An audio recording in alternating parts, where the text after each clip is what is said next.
On nights when the world was quiet, when even the trees seemed to hold their breath and the wind whispered like a secret, the moon would rise high above the forest. It glowed with a strange silver light that made the leaves shine like polished glass and turned the river into a ribbon of light. The villagers called it the storyteller's moon, because under its light, strange things often happened. But that night, the moon's light fell on only one figure, Jonas, the lonely hunter. Jonas walked through the forest with his bow across his back and a quiver of arrows slung over his shoulder. He was tall and strong, with broad shoulders and hands hardened by years of hunting. Yet his eyes, pale like the fading morning sky, carried a sadness that no strength could hide. For many years, Jonas had lived on the edge of the village, in a small hut surrounded by tall grass and thorn trees. He was not married. He had no children. He had no friends to share laughter with at the village square. People often greeted him politely, but they never drew close. They said he was strange, that he preferred the company of the forest to that of men. Some whispered that he carried a curse, for his family had all died when he was still a boy. So Jonas hunted alone. He ate alone. He slept alone. On this night, his feet carried him deeper into the forest than he had ever gone before. The day had been dry and the animals scarce, and he hoped that the silence of night would lead him to a deer or maybe a wild boar. His stomach rumbled with hunger, but more than food, it was the emptiness in his chest that pushed him forward. The forest around him was alive with sounds: the hoot of an owl, the chirping of crickets, the distant cry of a hyena, but Jonas heard none of it. His mind was far away, drifting back to his childhood. He remembered sitting beside his mother when he was little, listening to her soft voice telling him stories under this very moon. She had told him that the moon was alive, that it listened to the cries of men and women, and sometimes, when the night was right, it spoke back. But Jonas had long forgotten the warmth of her voice.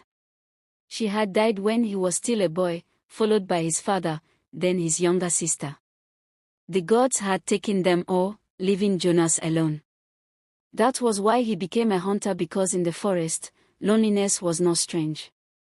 The trees stood alone, the rivers flowed alone, and even the moon drifted in the sky alone. That night, when he reached the edge of a wide clearing, Jonas stopped.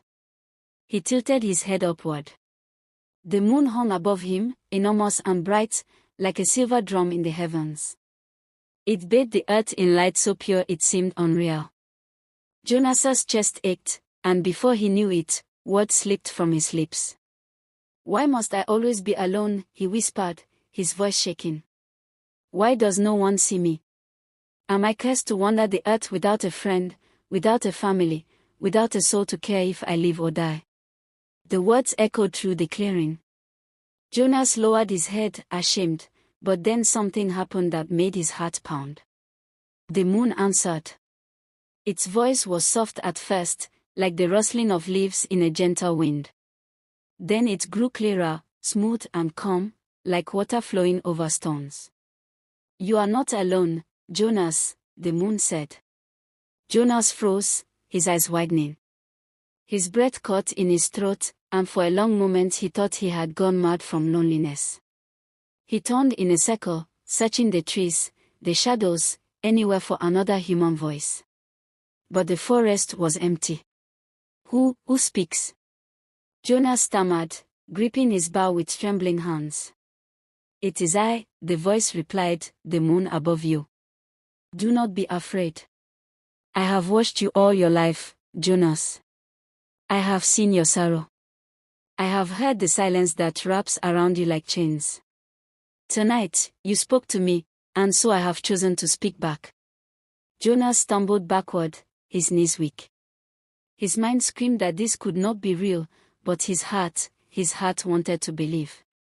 "The moon," he whispered. "The moon speaks to me." "Yes," said the glowing face in the sky. "And you must listen, for you are not cursed as you think. Your path is heavy, but it has meaning. You have been chosen for a journey, one that will change not only your life but the life of your people." Jonas shook his head wildly. No. I am only a hunter. I have no people. They keep away from me. I am nothing. The moon's light seemed to grow brighter, pouring over him like a mother's embrace. Nothing, the moon echoed. Do you not see the strength in your arms? The courage in your heart? You walk alone because you are different. And it is the different ones who are often chosen. Jonas's heart beat hard in his chest. He dropped his bow to the ground and sank to his knees, staring up at the silver light. Why me? He whispered, tears burning his eyes. Why not one of the others? Why speak to me? Because you asked, the moon said gently. You looked at me with longing. You spoke your pain into the night. And I heard you. Those who ask with true hearts shall always be answered. Jonas felt something inside him break.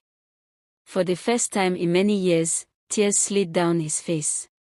He covered his eyes with his rough hands, ashamed of his weakness, but the moon's voice carried no judgment.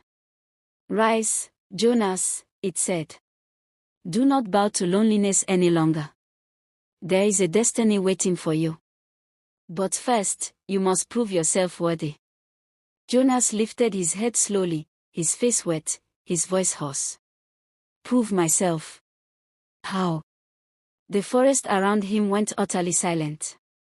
The crickets stopped, the owls hushed, even the wind seemed to hold its breath. Then the moon spoke again, its voice firm now, like a drumbeat. 3 trials await you, Jonas. In each, you will be tested not only in strength, but in heart.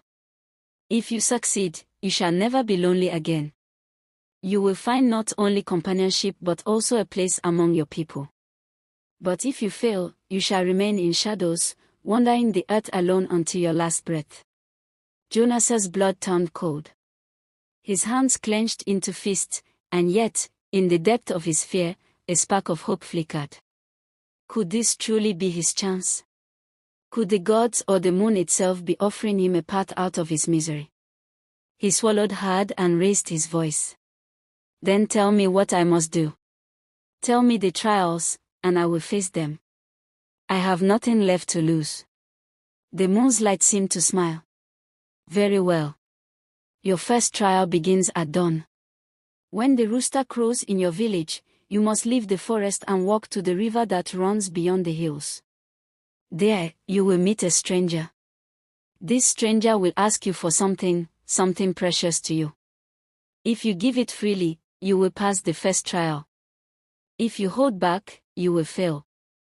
Jonas's heart pounded with confusion. A stranger. Something precious. What did he even have that was precious? He owned only his bow, his arrows, his heart, and his memories. But before he could ask, the moon's voice began to fade. Remember, Jonas, it whispered, soft like a lullaby. The trials are not of the body but of the soul. Only the brave in heart will find what they seek. Then the forest came alive again. The owls hooted, the crickets sang, and the wind stirred the leaves. The moon shone as if nothing had happened, silent once more.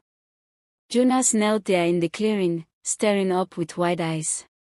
His heart raced, his thoughts tangled like vines.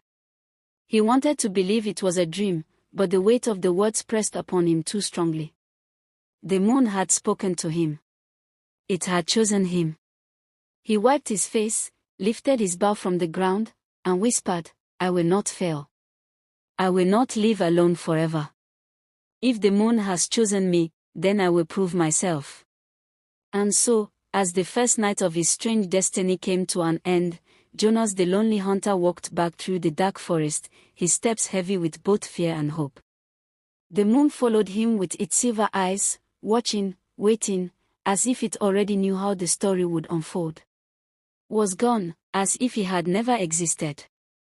Jonas fell to the ground, clutching the sand in his hands. His chest ached, but deep inside, a voice whispered that this was only the beginning.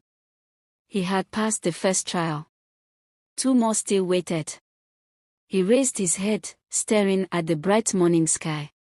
The sun was climbing higher, but in his mind he could still hear the gentle voice of the moon, "You shall never be lonely again, if you prove yourself worthy."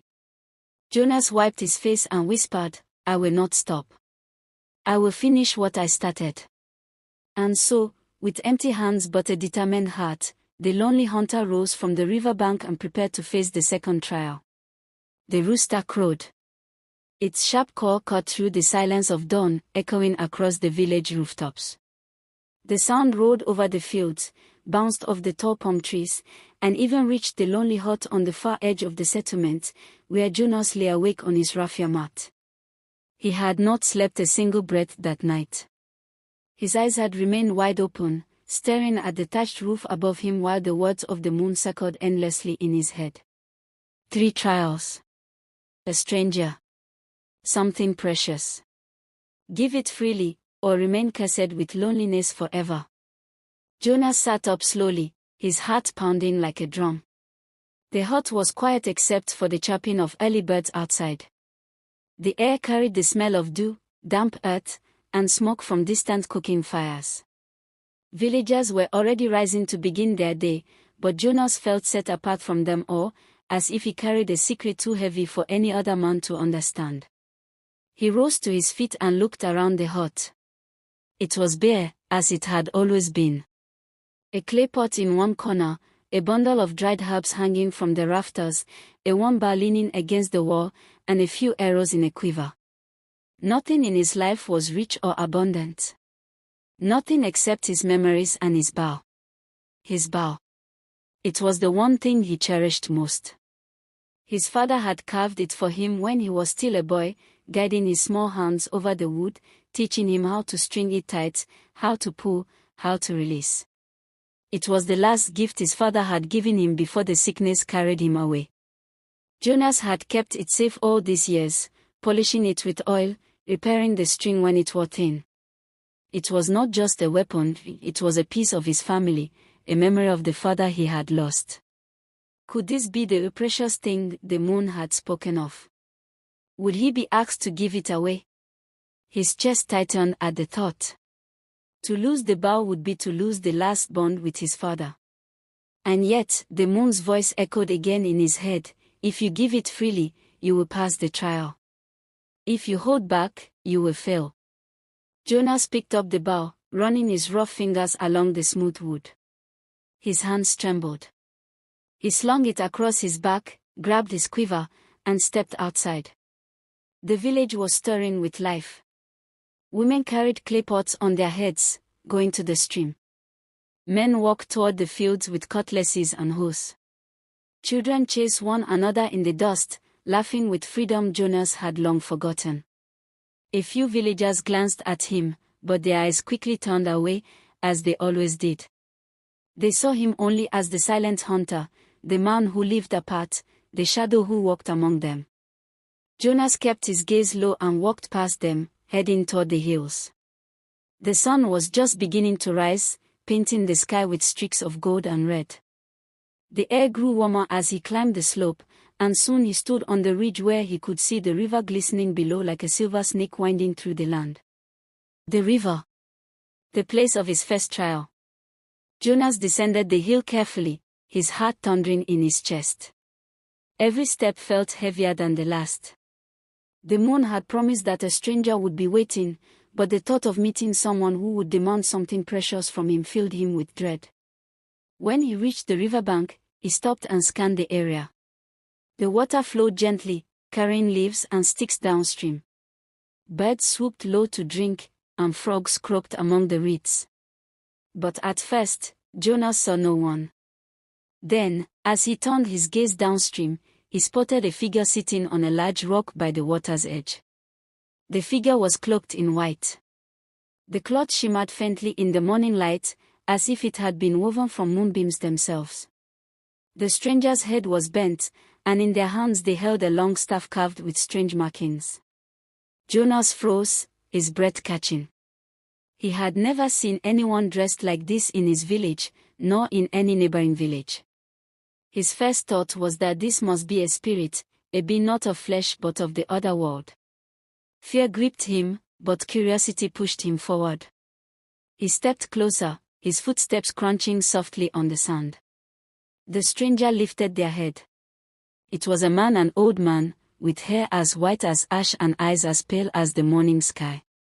His face was lined with wrinkles, but his gaze carried a light that seemed to pierce straight into Jonas's heart.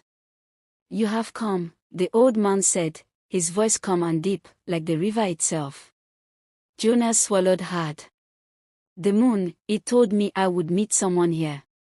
The old man nodded slowly, as if he had expected those very words. "Yes. I am the one it sent you to find. And you know why I am here." Jonas clutched his bow tightly, his throat dry. You want something from me. Something precious." The old man's pale eyes never wavered.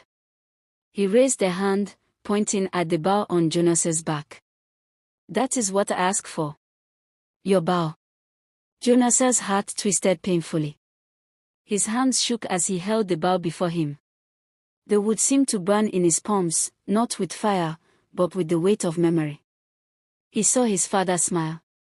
He heard his mother's voice urging him to learn well. He remembered the nights he had held this bow close when he had no one else. It was not just a weapon. It was his life, his past, his family. "Why?" Jonas asked, his voice cracking. "Why this? You could ask for anything else. Why must it be this?" The old man tilted his head. "Because this is the trial of the heart. To give what cost you nothing is no gift at all. But to surrender what you hold dearest, that is the measure of a man's spirit." Jonas's knees weakened. He felt as though the ground itself was pulling him down. He could not breathe. His eyes blurred with tears. "If I give this to you," he whispered, "I will have nothing left." The old man's voice softened, like the wind rustling through leaves. "Sometimes, to gain everything, you must first let go of what you cling to. Do not fear the emptiness, Jonas.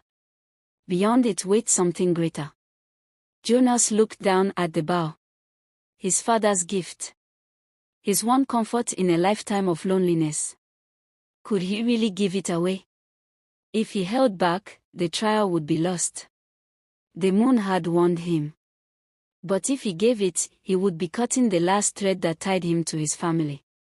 His body shook with the weight of choice. Minutes passed. The river sang its endless song, the birds wheeled above, and the old man waited in silence. Finally, Jonas lifted the bow high in both hands. His chest heaved, and his voice trembled as he spoke. "Father, forgive me. I must let go."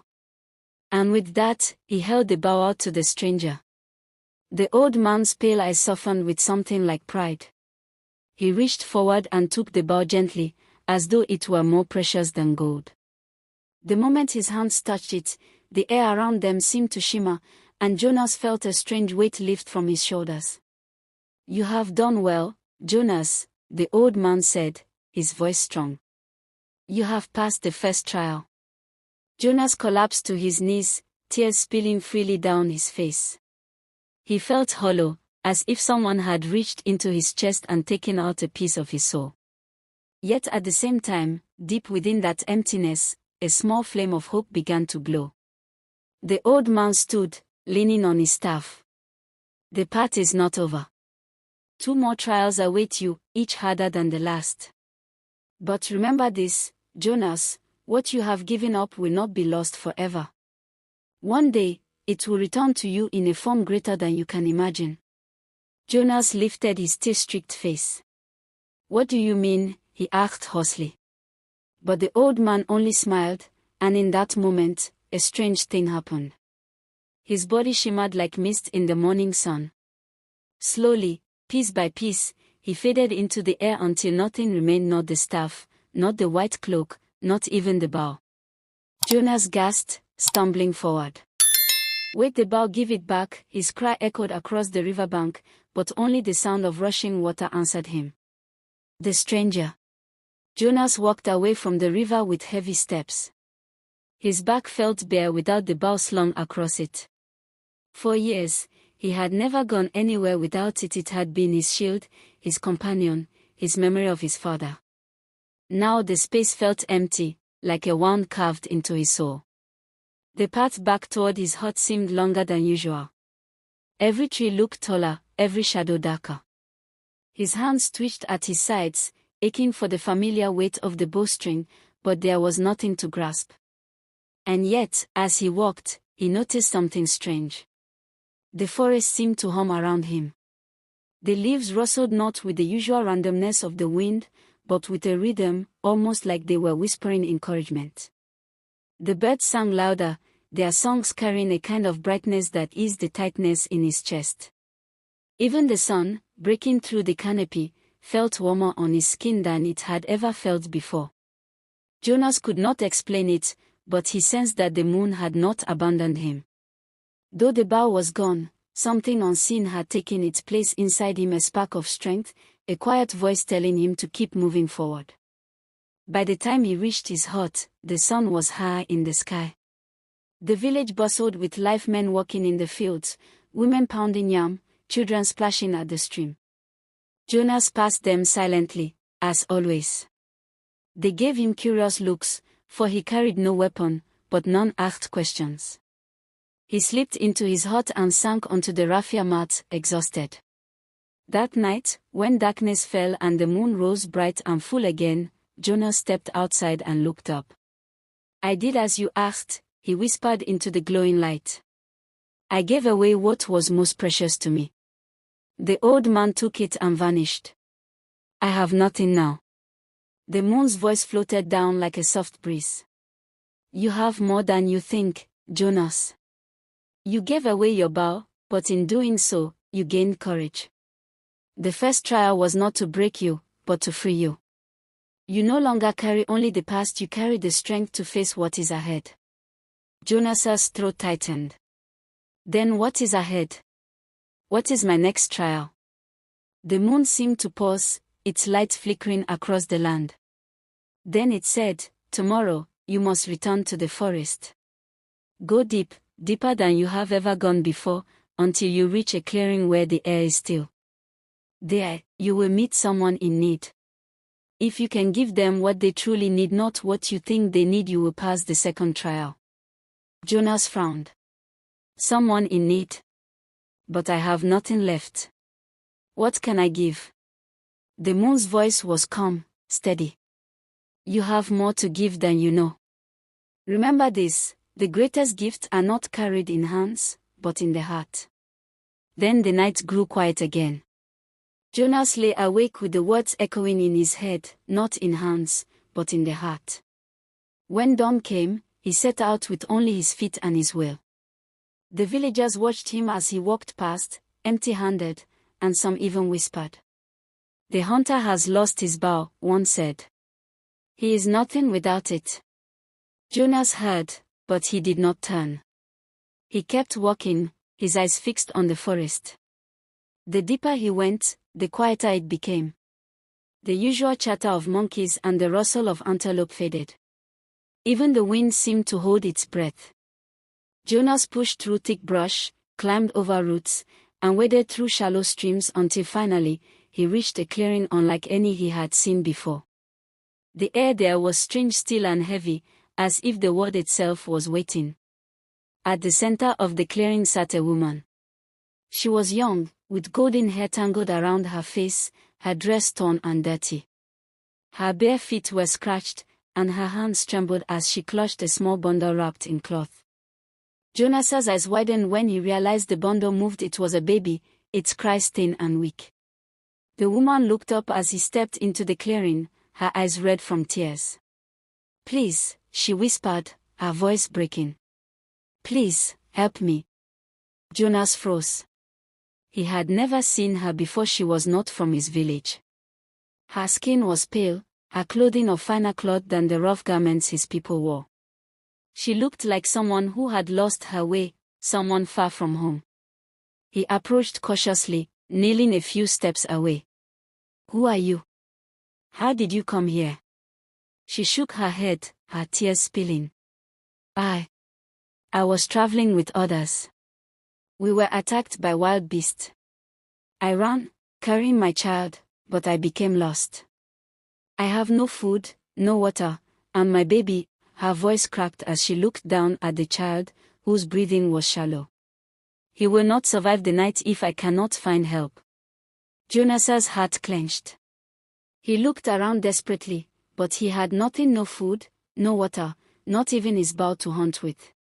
He thought of the moon's words, "Give them what they truly need, not what you think they need." He frowned. "What is it you truly need?" he murmured to himself. The woman sobbed. "My child, he needs warmth, he needs comfort, he needs life."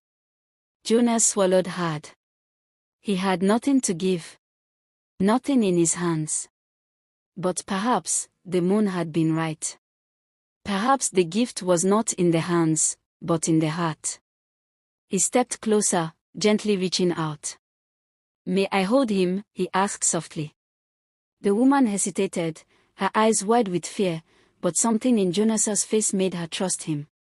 Slowly, she placed the child into his arms.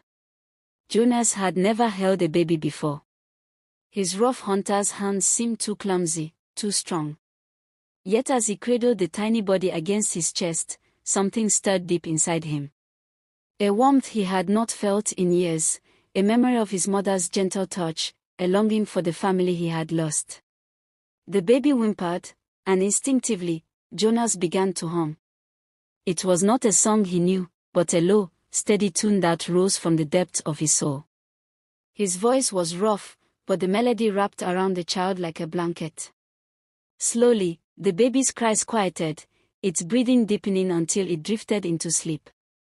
The woman gasped, her tears spilling anew, but this time, they were tears of relief. You calmed him." Jonas looked down at the tiny sleeping face. His chest tightened, but this time it was not pain, it was love, raw and unexpected. He felt as though the emptiness that had haunted him all his life was being filled, not with objects or weapons, but with the warmth of life itself. The woman whispered, "Thank you." Jonas looked up, his eyes shining. "Your child needs more than food and water. He needs love, comfort, safety. I cannot give you food now, but I can give you this: my strength, my arms, my promise. You are not alone. I will help you find your way." The woman covered her mouth with her hands, sobbing softly. At that moment, the air in the clearing shimmered. The light of the moon, though it was still day, seemed to fall upon them, silvery and soft. The woman looked around in wonder, but Jonas understood. The moon's voice filled the clearing, warm and proud. "Jonas, you have passed the second trial. You gave not from your hands, but from your heart. You offered comfort, compassion, and love where there was none.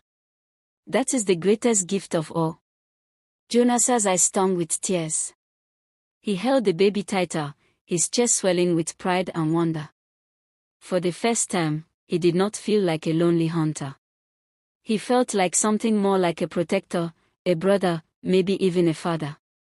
The moon's light faded, and the clearing returned to normal. The woman looked at Jonas with gratitude deeper than words. "You saved us," she whispered. Jonas shook his head slowly. "No. You saved me." As the sun dipped lower in the sky, Jonas knew the path was not yet over. 2 trials had passed. One remained the hardest of all. And somewhere, deep in the silence of the forest, the moon watched, waiting for the moment Jonas would face his final test. The night was heavy with silence. Clouds drifted across the sky, dimming the glow of the moon. Jonas sat by the fire outside his hut, staring into the flames. Beside him, the woman he had found in the forest lay resting, her child safe in her arms. She had followed him back after he promised to help her reach her people. For the first time in his life, Jonas was not alone. But his heart was uneasy. The moon had told him there would be 3 trials. He had given away his bow, the last gift of his father. He had given love and comfort to a helpless child. Both trials had torn pieces of him away, yet both had filled him with something new: courage and compassion. Now only one trial remained. Jonas lifted his gaze to the sky. The moon peeked from behind a veil of clouds, pale and watchful. "I have done as you asked," he whispered. "I gave my bow. I gave my heart. What more can I give? What else could you take from me?" The moon's voice drifted down, calm and solemn. "You have done well, Jonas. But the final trial is upon you. It will come before the next dawn, and it will be the hardest of all. Prepare your heart, for it will demand of you the greatest sacrifice." Jonas's chest tightened. He looked down at the sleeping woman and child. Fear stirred inside him. What if the trial involved them? What if he could not protect them? He clenched his fist. "I will face it," he said, though his voice shook. "Whatever it is, I will not turn away." The moon said nothing more. Jonas lay awake through the night, listening to the crackle of the fire and the steady breaths of the woman and her child. His mind churned with dread. What could be more painful than losing his father's bow? What could be harder than tearing open his heart to love again? The answer came with the first cry of the rooster. The sky was grey with the first light of dawn when a sound echoed through the village, a horn, deep and urgent. Jonas sat upright, his heart leaping. The villagers stirred, their voices rising in confusion and fear. Then the cry came, "Raiders, raiders are coming." Jonas's blood turned cold. Raiders, men from far-off lands who swept into villages to steal, burn, and kill. They came with fire and weapons, leaving nothing but ash behind. The woman gasped, clutching her baby to her chest. "No," she whispered, her eyes wide with terror. Jonas rose to his feet, his heart thundering. Around him, the villagers were already fleeing, mothers dragging their children, men shouting and scattering in panic. Jonas looked toward the hills, and his stomach sank. Dark figures were descending. Dozens of them, carrying spears, torches, and blades that glinted in the rising sun. Their voices rose in harsh cries that sent shivers down his spine. Jonas's first instinct was to reach for his bow, but it was gone. He had nothing. Only his hands, his strength, and his courage. The woman clutched his arm, her voice trembling. "We must run. Please, Jonas, help us escape." He looked at her, at the child in her arms, at the terrified villagers fleeing past him. His heart ached. He could run. He could save himself, maybe even the woman and her child. But he knew the raiders would tear through the village, killing those too weak to flee. And then, like a whisper in his soul, the moon's voice returned, "The greatest sacrifice will be asked of you." Jonas's breath caught. He understood. The trial was here. Not to save himself. Not even to save only the woman and her child. The trial was to save them all. To give himself for the sake of the village that had cast him aside, that had never welcomed him, that had left him to live in loneliness. Could he do it? Could he give his life for people who had given him nothing in return? His chest tightened. His knees shook. Every instinct screamed to run. But then he looked at the child, the small face, innocent and helpless. He looked at the villagers' men, women, children running in terror. He remembered the moon's promise, "You shall never be lonely again, if you prove yourself worthy." Jonas straightened, his eyes burning with fierce light. He turned to the woman. "Go," he said firmly. "Run with the others. Take your child. Do not look back." Her eyes widened. "But Jonas." "Go," he shouted, his voice like thunder. Tears filled her eyes, but she obeyed. She ran into the fleeing crowd, her child clutched to her chest. Jonas turned toward the approaching raiders. His hands trembled, but he spread them wide, planting his feet in the dirt. His heart pounded with fear but also with resolve. He would not run. He would stand. As the raiders swept into the village, torches blazing, Jonas let out a roar that shook the air. He charged forward, his bare hand seizing the first raider by the throat and hurling him to the ground. He wrestled a spear from another and swung it with the strength of a lion, scattering the men around him. They came at him in waves, blades flashing, but Jonas fought like a storm unleashed. His fist struck, his feet kicked, his borrowed spear whirled in deadly arcs. Blood spattered his arms, his chest, but still he fought. Behind him, the villagers fled. Mothers carried children. Old men leaned on the strong. And as they ran, many looked back, and for the first time, they saw Jonas not as the strange hunter, not as the cursed man who lived apart, but as their protector. He was fighting for them. The raiders shouted in fury, swarming him, but Jonas did not falter. He remembered his father's lessons, his mother's stories, the moon's voice. Every blow, every cut, every cry of pain only fueled him more. But he was only one man. A blade slashed his side, another cut his arm. His breath grew ragged, his strength faltered. Still, he fought, until at last the raiders began to hesitate. They looked at him not as prey, but as a demon, a man who would not fall, who stood against them like a wall of stone. The leader of the raiders stepped forward, his eyes blazing. He raised his sword high and brought it down. Jonas caught the blade with his bare hands, the steel cutting deep into his flesh. With a final roar, he drove the leader back. And then silence. The raiders, shaken and bloodied, retreated. One by one, they turned and fled back toward the hills, leaving behind their fallen. Jonas fell to his knees.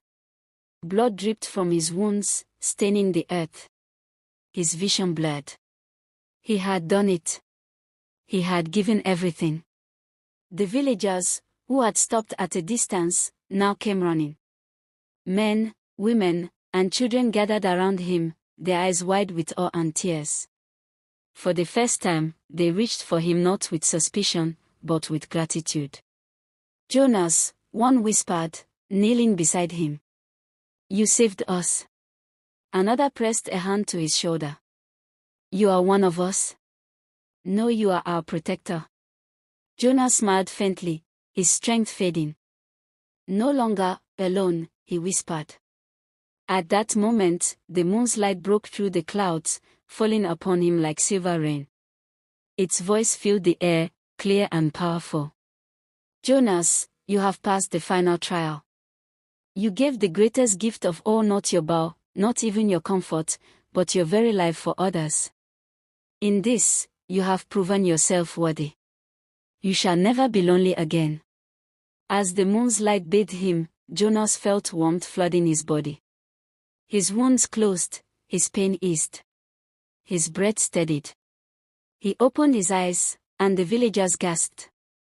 The blood was gone. His flesh was whole. He stood tall once more, glowing faintly with the moon's light. The people fell to their knees, bowing to him. The woman stepped forward, tears streaming down her face, her baby cradled against her. You saved us, she whispered. Jonas looked around, at the villagers who had once turned away from him, and for the first time, he felt it deep inside he was not alone. He had a people. He had a family. The moon's light faded, but its voice lingered in his heart. You are no longer the lonely hunter. You are Jonas, the chosen protector. And never again shall you walk alone. The morning after the raid, the village was still. Smoke rose from burnt huts, and the earth was scarred with footprints and blood. Yet among the ruins, life stirred. Children played among the survivors, women tended to the wounded, and men worked to repair what had been broken. And at the center of it all stood Jonas. For years he had lived on the edge of this place, neither fully a part of it nor fully apart from it, a shadow haunting the woods. Now the people gathered around him wherever he went. They touched his hands, as if to remind themselves he was real. They spoke his name with reverence. And when he passed, they bowed their heads not out of fear, but out of deep respect. Jonas, who had once eaten alone, now sat at fires where bowls were pressed into his hands without him asking. Jonas, who had once been a stranger in their eyes, now had children running to him, tugging at his arms, asking him to tell stories of the moon. Jonas, who had once feared he would die unseen, unloved, and forgotten, was now the man everyone looked to with hope. But in Jonas's heart, there was still a quiet storm. That night, when the village finally slept, Jonas climbed the hill beyond the huts. He stood beneath the silver glow of the moon, the air cool on his skin. He raised his face, his eyes filled with questions. "You said I would never be lonely again," Jonas whispered. "And it is true. I have a people now. They look at me with new eyes. They call me protector. But, why me? Why did you choose me, when I was the most broken, the most forgotten of all?" The moon's light seemed to tremble, as though the great face in the sky was smiling. Its voice, soft and ancient, drifted down to him. "Because, Jonas, the lonely know the weight of silence. They know the ache of emptiness. And only those who have carried such pain can truly understand the value of giving themselves for others. Loneliness was never your curse, it was your gift. It made your heart strong enough to bear the trials." Jonas bowed his head, tears slipping down his cheeks. "Then it was not for nothing." "No," the moon said. "It was never for nothing. You are not only a protector to them, you are a reminder. You are the story that will be told when the fires burn low, when children ask why we must be kind to the stranger, why we must give love even when it costs us. You are the story that will outlive you." Jonas closed his eyes, letting the moon's words settle into his soul. For the first time, he felt not only that he belonged, but that his suffering had meaning. He turned back toward the village. From the hill, he could see the small lights of their fires glowing in the night. And there by the largest flame stood the woman he had saved, her child in her arms. She was looking toward him. Their eyes met across the distance. She raised her hand in silent thanks, and Jonas raised his in return. For a moment, he felt as if the moonlight itself bound them together. The days turned into weeks, and Jonas's life changed forever. He no longer hunted only for himself. He led the men into the forest, teaching them the secret trails he had walked alone for years. He showed the women which herbs healed wounds, knowledge he had learned from watching animals in the wild. He told the children stories under the moonlight, their eyes wide as he described how the moon had spoken to him. The woman he had saved became his closest companion. Her name was Elara, and her child, a boy named Micah, often clung to Jonas's hand as though he had always been his father. In time, Elara's laughter became the sweetest sound in Jonas's world, and her smile the light he waited for each day. And the people. They never again called him the lonely hunter. They called him Jonas the brave. Jonas the protector. Jonas the moon's chosen. But though his heart was full, Jonas never forgot the voice that had guided him. Each month, when the moon rose full and bright, he went to the hill to speak to it. "Are you proud of me?" he would ask. And always, the moon answered, "More than you know." Years passed. The village grew strong again, rebuilt with new walls, new homes, and new hope. The children who had once clung to their mothers grew into men and women who still spoke of the night Jonas had stood alone against the raiders. They told it as legend, as if he were more than a man, as if he were touched by the gods themselves. And Jonas, though humbled, never corrected them. For he knew the truth that he had been only a man. A man once broken by loneliness, made whole by sacrifice, and forever bound to his people by love. One winter night, as snow lay heavy on the earth, Jonas stood again on the hill. His hair had grown streaked with silver, his face marked by years of wind and battle. Elara stood at his side now, her hand in his, and Micah, grown tall and strong, stood just behind them. The moon hung low, brighter than ever. Jonas lifted his face to it, smiling faintly. Do you remember the boy who stood here years ago? He asked softly. The moon's voice was warm, like an old friend. I remember. He was afraid, broken, and full of doubt. But I knew he would become what he is now, a man who gave himself for others, and who found love in return. Jonas's eyes glistened. And when I am gone? What then? Then your story will live, the moon replied. As long as there are fires to gather around, as long as children listen with wide eyes, as long as love is remembered, you will live. For loneliness can be broken, Jonas, and you proved it. Jonas turned to Elara, who smiled at him, her eyes full of love. He turned to Micah, who placed a strong hand on his shoulder. And at last, Jonas looked back at the moon. Then I am ready, he whispered. The moon's glow deepened, wrapping him in silver light, and for a moment, Jonas felt as though his soul itself was embraced. Not by loneliness, not by silence, but by love that stretched from the earth to the heavens. And so, the lonely hunter was lonely no more. He was Jonas the brave, Jonas the protector, Jonas the beloved. And his story lived on, told beneath the talking moon for generations to come.